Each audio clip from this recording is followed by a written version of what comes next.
Muy bien, alumnos de Introducción a la Investigación, de Metodología de la Investigación Científica o de Metodología de la Investigación en Educación Física. Bienvenidos a una clase más en la que vamos a estar hablando de las estrategias cualitativas de investigación. Nosotros habíamos hablado de la estrategia de observación como un conjunto de técnicas que se utilizaban en el marco de una investigación bajo el método inductivo.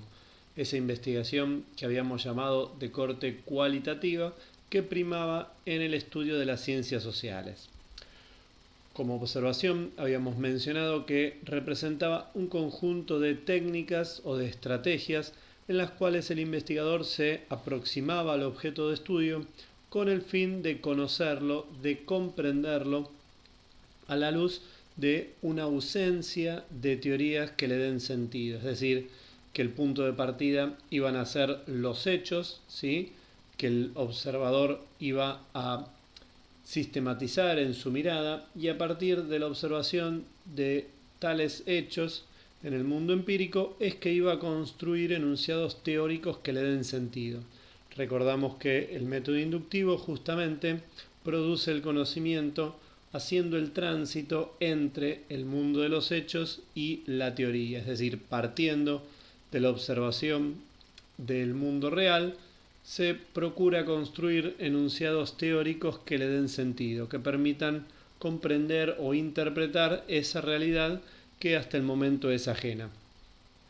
En este sentido, nosotros podemos reconocer la observación participativa, es decir, cuando el participante opera como un observador en esa realidad en la cual está inmerso para conocerla desde adentro, es decir, un investigador cualitativo decide participar en esa realidad que está observando para ver justamente cómo se desarrollan esos hechos desde el adentro y comprender ese fenómeno desde la propia mirada de los actores, es decir, conoce al objeto de estudio a partir de vivirlo, si se quiere.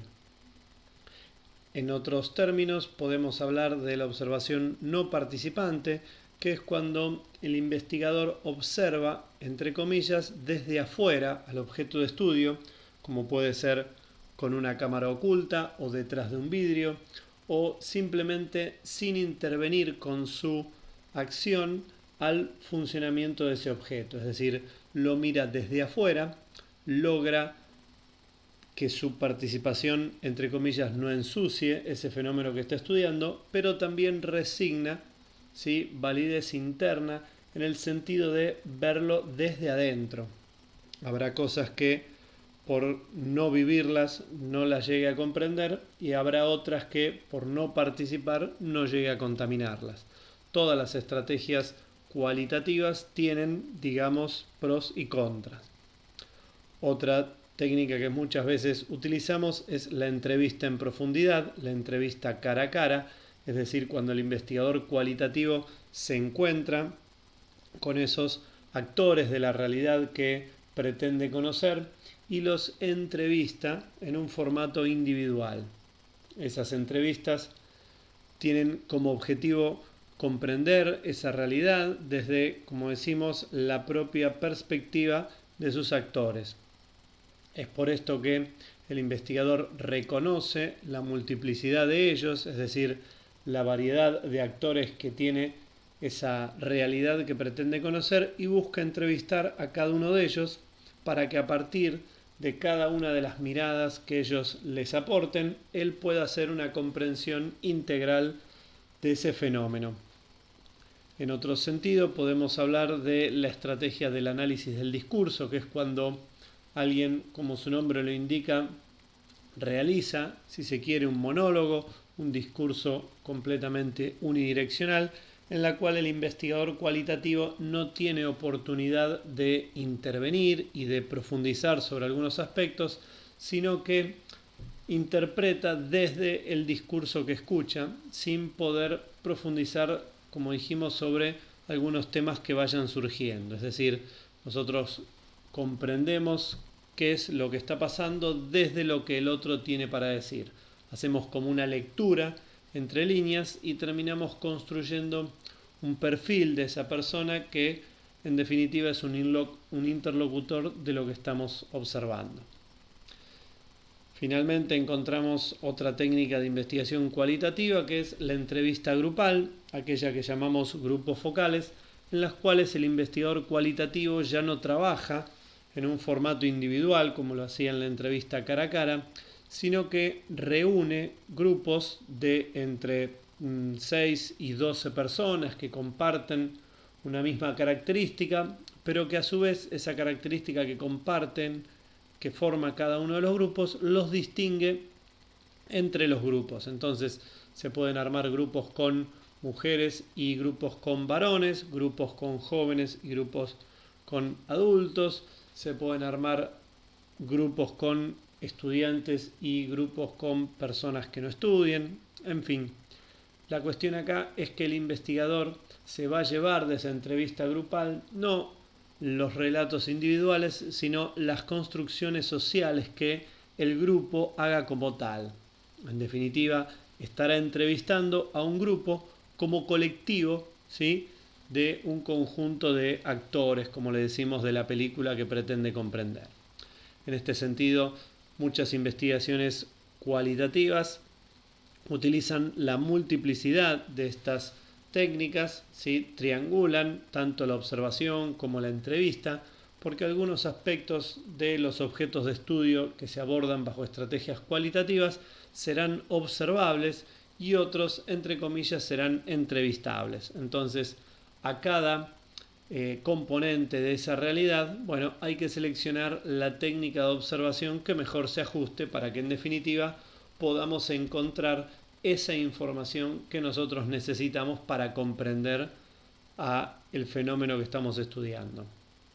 El producto de todas estas técnicas de investigación cualitativa, en definitiva, el producto de la observación es, como habíamos mencionado, esa información cualitativa que viene desde esos hechos que nosotros estamos estudiando, ya sea que los observemos o que los entrevistemos o que los escuchemos, pero toda esa información va a ser analizada y en función de ese análisis y de ese procesamiento de la información se va a producir un conocimiento nuevo. El objetivo de la investigación cualitativa es generar una teoría fundamentada en los hechos observados. Por eso siempre decimos que el camino inductivo justamente es partir de la observación de los hechos y tratar de construir enunciados teóricos. Esa teoría fundamentada en hechos es la que se produce a partir de un análisis de esa información bajo un método comparativo constante, es decir, toda esa información que se obtiene, ya sea desde una entrevista o a través de una observación, es información que se va comparando constantemente y de manera continua, buscando relaciones entre esos aspectos que observamos o que entrevistamos o que escuchamos. Y a partir de la construcción de esos esquemas de relaciones es que en definitiva se va construyendo una idea conceptual que busca darle sentido. En este sentido es importante tener algunas cuestiones importantes previas a esta tarea analítica o a este procesamiento de la información. Es decir, qué cuidados tenemos que tener para que nuestra tarea en el campo, ¿sí?, sea muy prolija y cuidadosa y en definitiva obtenga información válida que nos sirva para construir, ¿sí?, una teoría verdadera, válida y cierta. En este sentido, el concepto de la entrada al campo, es decir, la llegada a ese mundo empírico y el comienzo del registro de la información. El investigador cualitativo no es que un día llega al campo y ya prende el grabador, ya enciende la cámara, ya empieza a reunir la información que necesita. El investigador cualitativo llega al campo, pero entre comillas, comienza a investigar una vez que logró el rapport, ¿sí? Y acá es importante desarrollar este concepto que, si bien es muy común, es muy popular en el campo de la investigación cualitativa y tal vez sea lo más importante a incorporar, en la mayoría de las veces es muy difícil de definir con precisión. Entonces, nosotros podemos entender a ese rapport como las condiciones que deben generarse para que la información que yo obtenga sea válida, es decir, no esté contaminada por ningún aspecto. Por ejemplo, si nosotros vamos a hacer una entrevista en profundidad o una entrevista grupal, generar el rapport implica hacer sentir cómodo a ese entrevistado, ¿sí? Generar un buen clima, tener buena sintonía con ese entrevistado, en definitiva, lograr que las condiciones en las cuales sucede esa entrevista sean las necesarias para que el entrevistado, entre comillas, se abra, ¿sí? Y aporte toda la información verdadera a partir de la cual nosotros vamos a conocer a nuestro objeto de estudio.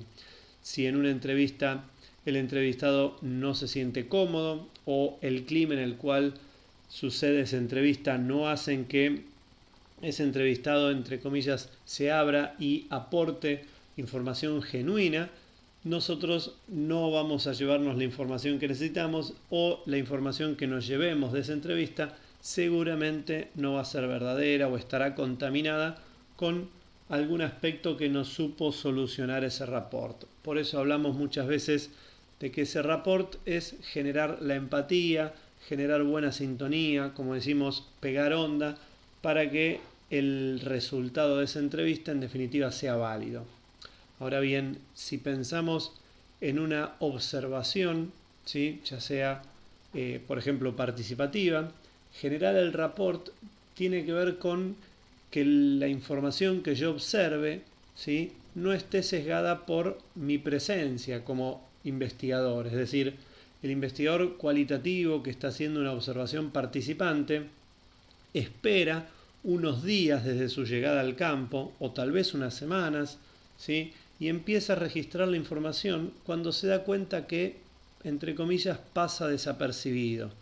Mientras ese investigador con su sola presencia esté condicionando, ¿sí? La acción o las conductas de los observados, ¿sí? Ese investigador no registra la información porque sabe que esa información no es genuina, sino que está contaminada, como quien dice, por su mera presencia. Recién cuando genera las condiciones para pasar desapercibido y esos actores que está observando ya no son sensibles a su presencia, bueno, ese será el momento de comenzar a registrar la información, dado que se han generado las condiciones de validez, es decir, ha alcanzado a establecer ese rapport con los observados. Por eso decimos que es un concepto muy amplio, ¿sí? Y difícil de precisar, pero la idea es esa, es generar las condiciones para que la información que me lleve del mundo empírico sea válida. Del mismo modo, una vez que está en el campo, ¿sí? El investigador cualitativo tiene que decidir a quién entrevistar o a quién observar, ¿sí? Cuáles son los actores de esa película que le pueden aportar la información que él necesita. Entonces, esos actores que nosotros llamamos son quienes nos van a aportar esa información y es por eso que los llamamos informantes clave. Son clave porque son justamente ellos los que van a aportar la información a partir de la cual nosotros vamos a construir el conocimiento. Entonces, es importante tener en claro quiénes son esos informantes y poder acceder a ellos. Muchas veces nosotros llegamos a una realidad en la cual los actores están administrados, regenteados por un tercero, ¿sí? Que puede ser un capataz, un coordinador, un puntero, etc. Y cuando nos ven venir como investigadores o como sujetos muy inquietos que caemos haciendo preguntas, luego de asegurarse que nuestra investigación no tiene ningún tinte ni político, ni económico, ni estratégico a nivel de esa comunidad o de esa empresa o lo que estemos estudiando, muchas veces estos punteros, estos coordinadores o estos capataces nos acercan, ¿sí?, a los informantes que ellos creen que son buenos, ¿sí?, para darnos la información. Es decir, nos van a traer a los informantes que ellos consideran que pueden aportar información que a ellos les sirva, ¿sí? Una información obviamente totalmente contaminada, y a veces llegar a esos informantes es una tarea difícil, ¿sí? En definitiva, nosotros no tenemos que conformarnos con, digamos, los informantes o la información que el campo nos provee, sino indagar y buscar permanentemente en esa información que en definitiva es la verdadera, ¿sí?, la que no está contaminada por ningún otro interés. En este sentido, lo mismo ocurre cuando hacemos esa experiencia de campo, esa observación, y llegamos a esa realidad listos para observarla, y tenemos que decir, bueno, ¿qué voy a observar? ¿Dónde voy a poner el ojo? ¿A quién voy a escuchar? Pero ¿qué voy a escuchar de él? ¿Sí? Si es una entrevista, bueno, ¿qué temas voy a proponer para que el entrevistado desarrolle? ¿Qué disparadores voy a plantear? Si voy a hacer una observación, ¿qué aspectos de ese objeto de estudio voy a observar? Entonces, muchas veces el investigador llega con una guía de observación o con una guía de entrevista, es decir, un instrumento, si se quiere, completamente flexible, en el cual, si bien el investigador llega al campo con cierta idea, es decir, dónde va a mirar o qué va a escuchar o cuáles van a ser los lineamientos, si se quiere, de esa experiencia de campo, bueno, la misma es muy flexible, ¿sí?, y da lugar a aspectos completamente emergentes, ¿sí?, y que el campo le proponga.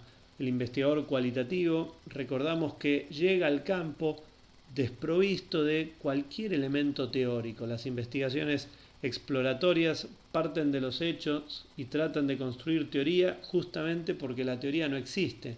Entonces, son muy débiles las aproximaciones desde el punto de vista conceptual que un investigador cualitativo puede hacer de un objeto de estudio. Entonces, en este sentido, y como conoce estas características de la investigación cualitativa, el investigador llega al campo con cierta permeabilidad a que el campo lo sorprenda. Es decir, el investigador cualitativo celebra cuando esa experiencia empírica lo sorprende y le propone, ¿sí?, otros aspectos a observar. Se da cuenta ahí en el campo que muchas de las cuestiones que emergen en esa situación él no las ha podido anticipar desde el plano conceptual. Entonces, en ese sentido, y si es pertinente, el investigador cualitativo le da lugar, ¿sí?, y las observa y escucha y desarrolla o profundiza sobre esos temas una vez que está ahí en el campo. Por eso decimos que muchas veces caemos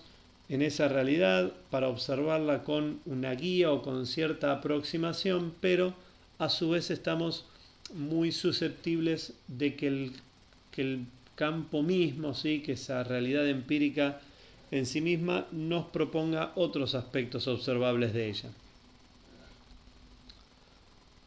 Del mismo modo, tenemos que registrar toda esa información de alguna manera. Entonces, ¿cómo vamos a registrar esa información que nos llevamos del campo?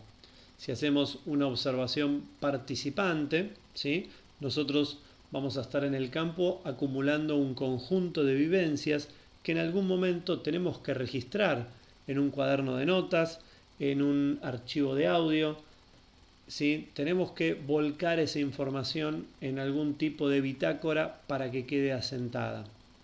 Si vamos a hacer una observación no participativa, y bueno, podemos poner una cámara oculta, como quien dice, o podemos mirar atrás de un vidrio y nos podemos llevar ese material, ¿sí?, en un formato de video, si se quieren, o cuando hacemos una entrevista, ya sea individual, cara a cara en profundidad, o una entrevista grupal.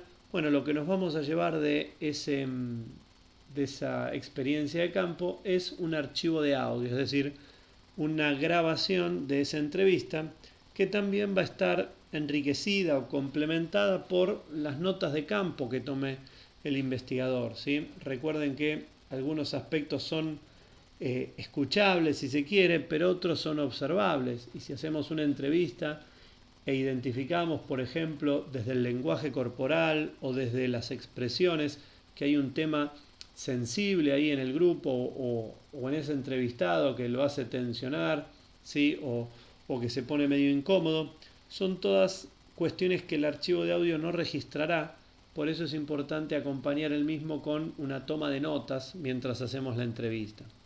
En definitiva, el registro de esa información es un punto sobre el cual tenemos que reflexionar y tenemos que tratar siempre de cumplir con esta cuestión de registrar, ¿sí?, toda la información que el campo nos proponga. Y muchas veces tenemos que negociar con ciertas tensiones que se producen ahí en el campo. Muchas veces los investigadores, entre comillas, están tan embalados en esa experiencia empírica, están viviendo con tanta intensidad esos aspectos novedosos del objeto de estudio, que les cuesta hacer una retirada parcial del campo, les cuesta apartarse de esa observación participante y producir el registro de la información. Muchas veces los investigadores, insisto, viviendo esas experiencias que los sorprenden gratamente, ¿sí?, y los atrapan, les cuesta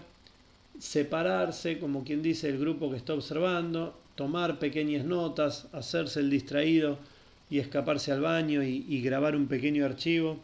Entonces, creyendo que cuando tengo la oportunidad se va a acordar de todo y deja pasar el tiempo, y resulta ser que cuando tiene la oportunidad de separarse un poco, de aislarse para hacer el registro de esa información, se olvidó la mitad de las cosas. Entonces, hay que tener en cuenta la posibilidad de hacer un registro fiel de toda esa información que el campo nos está proveyendo en el marco de esta observación. Finalmente, va a llegar el momento en que el investigador haga la retirada del campo, ¿sí? Entonces, la pregunta es la misma que al principio. Bueno, ¿cuándo me voy? ¿Cuándo dejo de observar? ¿Cuándo dejo de entrevistar a estos actores? ¿Cuándo dejo de escuchar lo que ellos tienen para decirme? En definitiva, yo no abandono la experiencia de campo hasta que no alcanzo lo que se llama el punto de saturación teórica. No me voy del campo, no dejo de observar ese objeto de estudio hasta que llego a ese punto en el cual el campo ya no me sorprende, es decir, ya no aparece información nueva, ¿sí? Ya no hay nada que aparezca por primera vez o aspectos de esa realidad que me resulten novedosos. Cuando yo veo que se empiezan a repetir y comienzan a redundar los fenómenos que suceden, ¿sí?, las conductas de esos informantes clave o sus discursos o sus opiniones, o en una entrevista ya se empieza a dar vueltas sobre lo mismo, el investigador cualitativo dice, bueno, es momento de juntar todo, ¿sí?, y irme de acá para poder hacer justamente el análisis de toda esta información. Así que es importante recordar que hasta que no se alcance este punto de saturación teórica, el investigador debe permanecer en el campo, ¿sí?, incorporando esa información que todavía sigue siendo novedosa. Todos estos cuidados que mencionamos, como dijimos anteriormente, en definitiva, persiguen la validez de esa observación, es decir, que la información que nosotros nos llevemos, y recordamos que es la materia prima del conocimiento, esa información es la que vamos a analizar para finalmente poder interpretarla, tiene que ser válida, porque si no es válida, el conocimiento que produzcamos a partir de dicha información jamás será verdadero. Entonces, bueno, si avanzamos en este camino con el tratamiento y el análisis de esa información que obtenemos, vamos a ilustrar este proceso mediante un ejemplo. Por ejemplo, podemos investigar sobre las representaciones sociales, sobre el rol docente de los estudiantes de educación física. Es decir, imagínense que a ustedes se les pregunta, bueno, ¿qué es ser docente? Una pregunta muy abierta, un disparador, sin lineamiento alguno, para que cada uno lleve su propia percepción del rol docente hacia donde quiera y cada uno cuente qué es para ustedes ser docente. Por eso hablamos de las representaciones sociales de ustedes como estudiantes de educación física, como colectivo, sobre el rol docente. Entonces, ante esta experiencia podemos encontrar relatos tales como: para mí, ser docente significa compromiso, responsabilidad y placer. Para mí, enseñar es dar un mensaje que sea significativo y que quede guardado en la memoria del chico o chica. O ser docente abarca más que ser una persona que solo transmite y crea experiencias de aprendizaje, sino que trata de poder acompañar y guiar al alumno en su camino, dejar una linda experiencia en él, ¿sí? Etc. Lo que tenemos acá son transcripciones textuales, ¿sí?, de expresiones de estudiantes de educación física.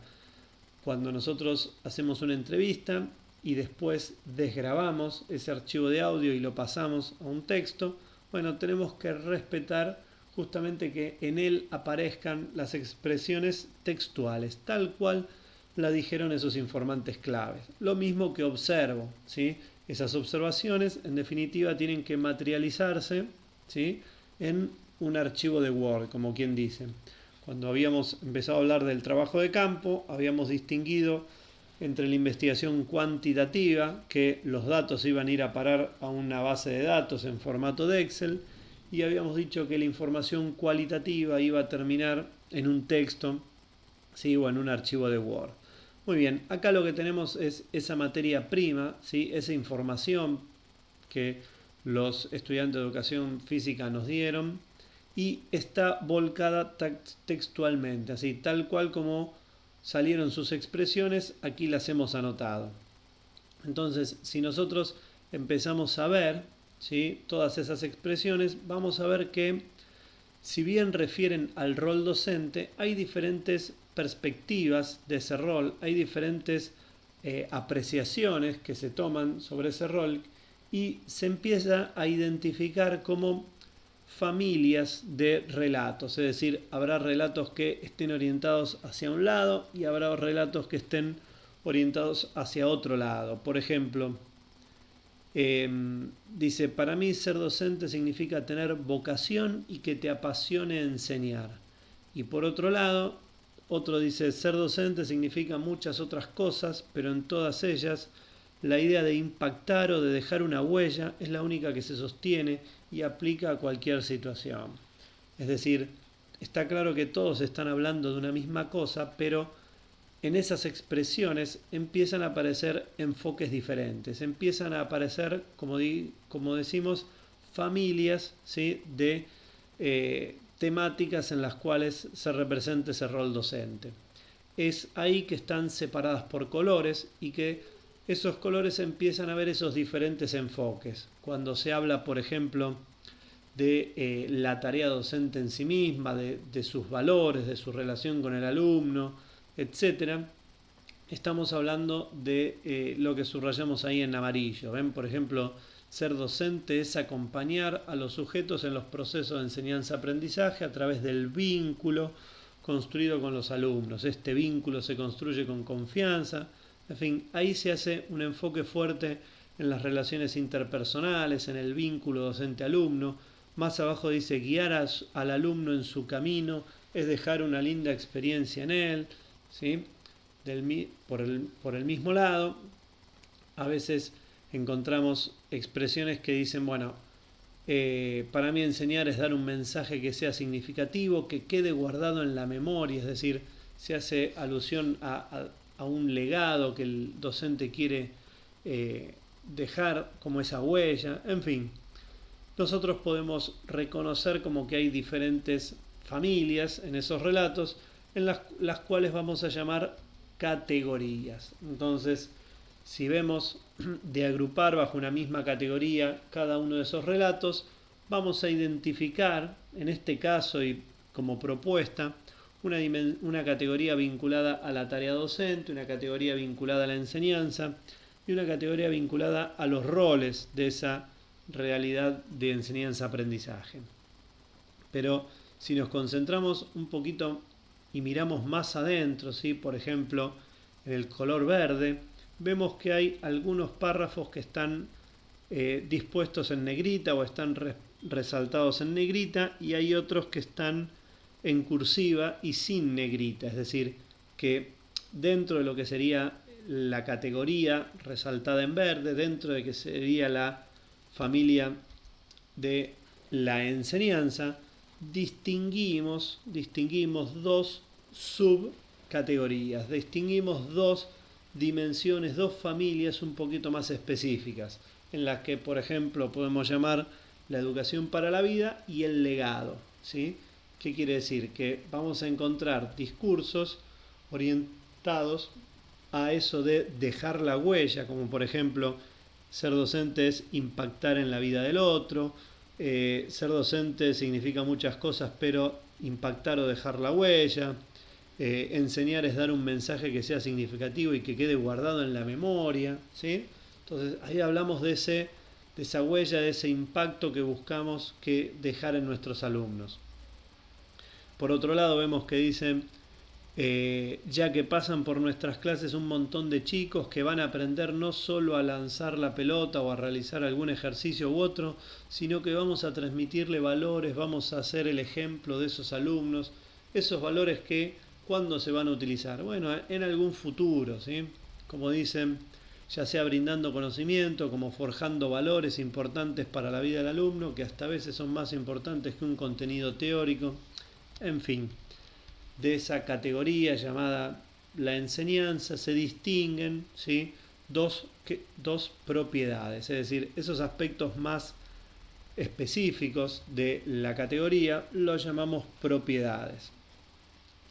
La idea es que después revean esta clase, ¿sí? Pausándola, leyendo con detenimiento cada uno de esos relatos y vean, ¿sí? La codificación, cómo fueron agrupados en cada uno de estas categorías y de propiedades. En definitiva, esta tablita que estamos construyendo nos permite organizar cada uno de esos textos que nosotros tenemos ahí, y en la columna de referencia empírica ahí se pone concretamente lo que observamos, ¿sí?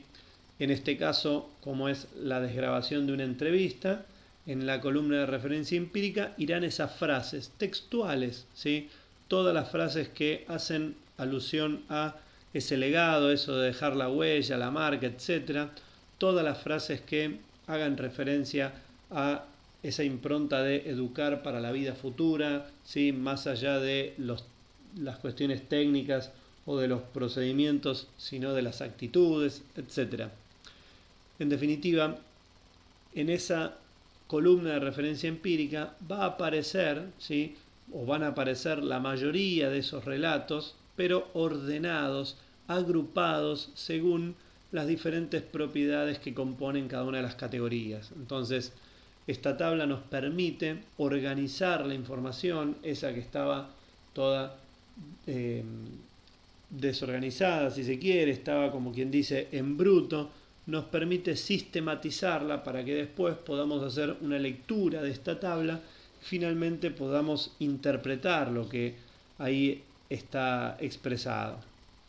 En este sentido, se distingue al género como una característica que tal vez, ¿sí?, puede ser sensible a la problemática, es decir, tal vez el rol docente sea distinto, ¿sí?, o su construcción sea distinta entre docentes mujeres y docentes varones, pero cabe aclarar que en esta experiencia no surgió tal cuestión, y en definitiva ese ser docente no mostró un sesgo vinculado al género, ¿sí? Pero sí podríamos tener como característica interviniente el género o los años de formación, los años de experiencia, o si se quiere el lugar donde estudió, ¿sí? A ver si el perfil institucional de formación hace a la construcción de ese rol docente. En fin, se pueden distinguir, ¿sí?, estas características de los relatos. ¿Quién dijo tal cosa? ¿Quién dijo tal otra? ¿Fue mujer? ¿Fue varón? ¿Fue joven? ¿Fue adulto? ¿Tiene muchos años de experiencia? ¿Está recién salido del profesorado? ¿Estudió en un terciario? ¿Estudió en un universitario? ¿Estudió privado? ¿Estudió estatal? En fin, a ver si todas esas percepciones van cambiando en función de esas características. En este caso concreto se indagó sobre el género y la verdad que no hubo diferencias en cuanto a ello. En definitiva, lo que nosotros hacemos con la construcción de este esquema de categorías y propiedades es sistematizar esa información, codificarla, ordenarla, ¿sí? Para que estén dispuestos todos los relatos juntos refiriendo a una misma cosa, o todos esos observables que tomamos nota, los volcamos de la misma manera para agrupar cada uno de ellos en función de la familia a la que pertenecen. Esa codificación es la que posibilita el posterior análisis, es decir, a partir de tener la información ordenada, a partir de tener esta tabla elaborada con cada uno de los relatos o de las observaciones ahí dispuestas, es que nosotros podemos analizar esa información para finalmente interpretar eso que tenemos delante, ¿sí? Cuando veíamos el archivo de Word, entre comillas, en bruto, era imposible hacer una interpretación de eso porque se estaba hablando de una cosa, después se habla de otra, después surge un tema o el otro, o lo que anoto el día 1 no tiene nada que ver con lo que anoto el día 2 y recién en el día 7 empieza a aparecer algo de ese mismo rubro, digamos. Entonces, gracias a que la tenemos sistematizada la información, la podemos analizar y queda lista para interpretar. Finalmente, cuando nosotros podemos interpretar ese objeto de estudio que nos era completamente ajeno, es cuando en definitiva logramos producir un conocimiento. Ese objeto de estudio que era novedoso, que era virgen, que nunca se había abordado, por eso decidimos realizar una investigación exploratoria, finalmente puede ser comprendido, puede ser interpretado, no desde una perspectiva teórica, digamos, construida a partir de todo lo que leímos, sino desde la propia perspectiva de los actores de la película, ¿sí? Finalmente comprendimos esa realidad que nos era completamente ajena desde la información que la misma nos proporcionó, es decir, entendemos qué es lo que está sucediendo delante nuestro a partir de que eso que está delante nuestro nos brinda la información necesaria. En definitiva, una vez que nos damos cuenta que llegamos a comprender algo y celebramos con alegría que ese objeto de estudio ya no nos es ajeno, siempre se abre la puerta, ¿sí?, a futuras investigaciones. Siempre es importante pensar que más allá de la investigación que nosotros estamos haciendo, o que en este caso, en términos didácticos, el ejemplo que estamos utilizando, pensar a qué otros objetos de estudio puede aplicarse esta técnica y siempre reflexionar sobre la naturaleza del objeto de estudio para luego utilizar la técnica pertinente para su abordaje. No hay que casarse con las estrategias cuantitativas, no hay que casarse con las estrategias cualitativas, hay que saber cuándo utilizar cada una. Si tengo un objeto de estudio que es observable, y tendré que hacer una investigación cualitativa. Si tengo un objeto de estudio que es medible, tendré que hacer una investigación cuantitativa. Así que, como siempre proponemos, pensar ahora cuál es el objeto de estudio de cada uno de ustedes y cómo podría aproximarse un investigador, si con técnicas cuantitativas, con cualitativas o tal vez con ambas.